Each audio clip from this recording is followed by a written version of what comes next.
guys. Just a couple minutes walk from the new Citadel. Enjoying the beautiful woods here. Tell you, it goes on forever. And I just want to talk a little bit about something that kind of bugs me. Something that happens a lot in regards to people making dumb choices for themselves. One of the conversations I've been having a lot with people lately is getting things off their phones and off their computers. WhatsApp is one of those things, right? There's a lot of 0 days in relation to that right now. Essentially it caches files that are sent attachments and loads those locally. You don't even have to interact with them, and you can 0 day people's computers and phones that way. There's a variety of other stuff that's going out there too, and we're realizing that, you know, the Ontario police recently have been accused by one of the human rights groups here about using the phone to tap ex-police officers, using Phoenix, some of the different tools to essentially infect people's phones. And we're seeing more and more of that all the time, and not just police foundations and criminal organizations, but also like regular people are able to get their hands on this kind of stuff now, or get access as a service to these types of things. And like the exchanges, like Celsius, right before it blew up, like the GBTC stuff, like a lot of these bad actors in the crypto space, I warn people.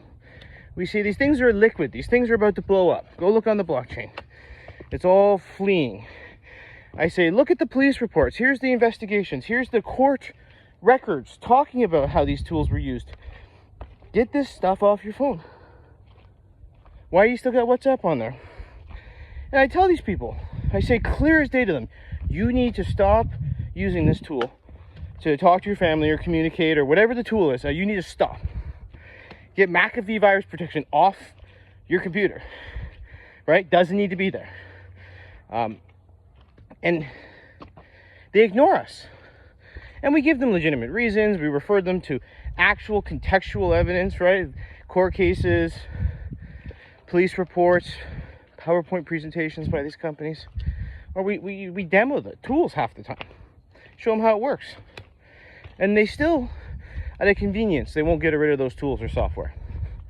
You know, and I say, well, you're not just compromising your own phone, your own device, your own network.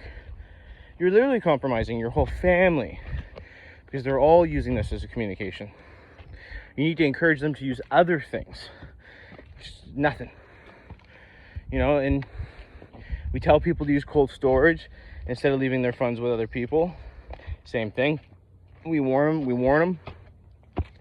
We talk about Coinbase's liquidity. We talk about Binance's shenanigans.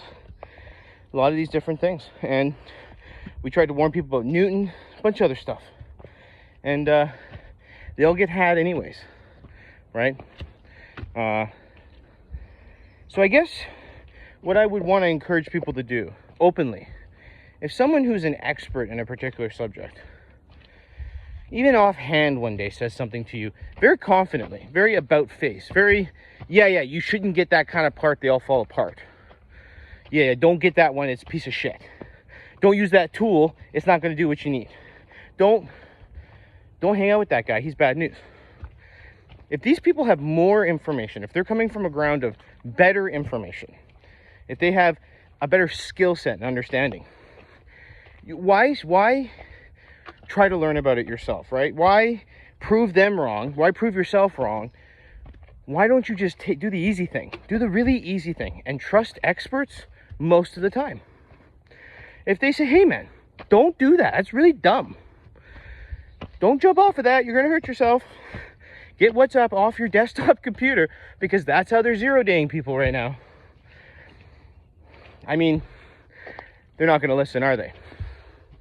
So why is that? That's what I wanna know. Because we all do it. We all have experts tell us very specific things. These aren't sales situations. These are friends, colleagues, people we're being educated by.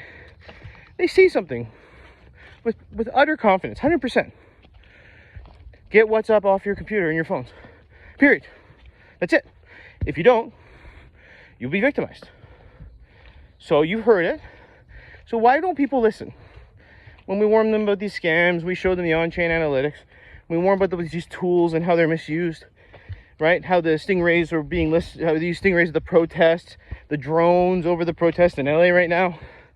These things are wild. They're IDing everybody they can, right? Well, why? So if we say don't take your phone to a protest, well, guess what you shouldn't do? You shouldn't take your phone to a protest because it's going to put you on a list. 10 different ways. Cell phone towers, drones, personal visual identification, walking gait identification, voice patterns, so many different things. They'll fucking scan your credit card when you walk by some little black box you don't know what it is. Now they got everybody's credit card name, right? But here's a better tip. Don't go to the protest. Don't be involved. We had the same thing happen here with the trucker protest. All these Bitcoiners came to a call to action. They were going to give Bitcoin to these truckers on chain, clear as day, suspecting that this wasn't going to get bad. It was a peaceful protest. The truckers sat in Ottawa. It's peaceful. Nobody got fights. There was no violence. There was no damages being done to businesses or personal property. And yet, the government shut down, Trudeau specifically, the Liberal government at the time, locked up over 1,200 people's bank accounts. Primarily TD, but among other things. Why? Because they had donated to the protest in some form or another. The GoFundMe or the charitable funds were actually taken, and half were given to the BLM, Black Lives Matter. The other half was given to another group, not by choice of the people or the organizers. The government had this website, seized the charity website, seize all the money and give it to other people. They supposedly knocked on people's doors. And the whole time, this guy, J.W.W. Weatherman, who's actually a Fed, actually a cop, was pretending to be a good guy, doxing everybody involved. Doxing all the Bitcoin addresses. You know, he was a fucking Fed. Okay? And he does this with protest. And everybody thought he was like the second head guy taking these donations. And I pleaded with guys like Sessions, BT Sessions. You gotta get out of there, man. Don't be involved. When this comes down, it's going to come down hard. You know, worry about your family. Worry about yourself. Worry about apps you have on your phone that you don't use. Get rid of them. Do you really need a weather app on your phone? Can you not just ask Siri or Google it or look outside even? Go for a walk? All right, fuck. Prepare. Throw a couple extra things in the car. These things are what track your information and sell that. And all that information is being brought together in databases like the Oracle database. So Oracle, a very large IT company, has been basically buying and licensing all the databases, all the consumer information, all the user agent IDs, all the metadata, all the government sanctions, all the records, all of them, from all the companies. And they've got bajillions of dollars to do this. And they're just buying everything that has been created so far. Okay? They're putting all of this information from your phones at the protests, right? From the on-chain transactions you do when you donate to these charities. All these things. Everything. Your fucking emails that you use for your fucking fake dating websites so you don't let your wife know about, all the stupid shit you do. It's all in a single database now. Okay, Oracle has it. You guys, you know, the Orwellian machine we hear about, we talk about, the all-knowing machine that just has answers on anybody all the time, can tell the most intimate things about you, create leverage on you instantly at the single ask of a question. Tell me something I can use to blackmail this particular person, please. Enter your credit card number and we'll happily do it, sir. Yeah, we're fucking so close. And I can't stress how close we are, okay?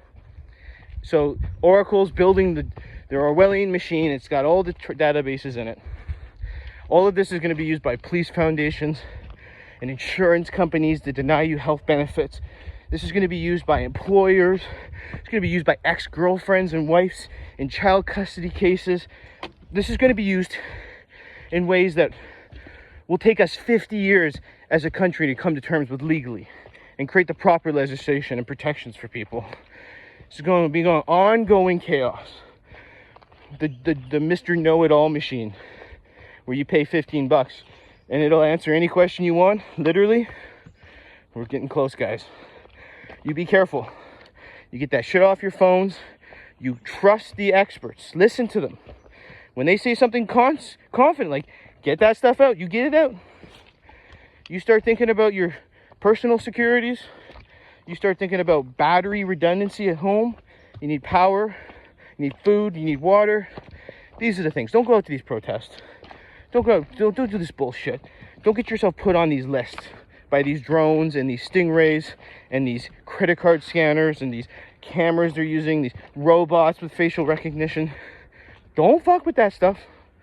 Go home, cut some wood, filter some water, fill some fucking pantries. Get that stuff off your devices. This is Alex from the Crypto Kings in the new Citadel backyard saying, I hope that all this gives you the freedom that I've got. Bless you. Love your family.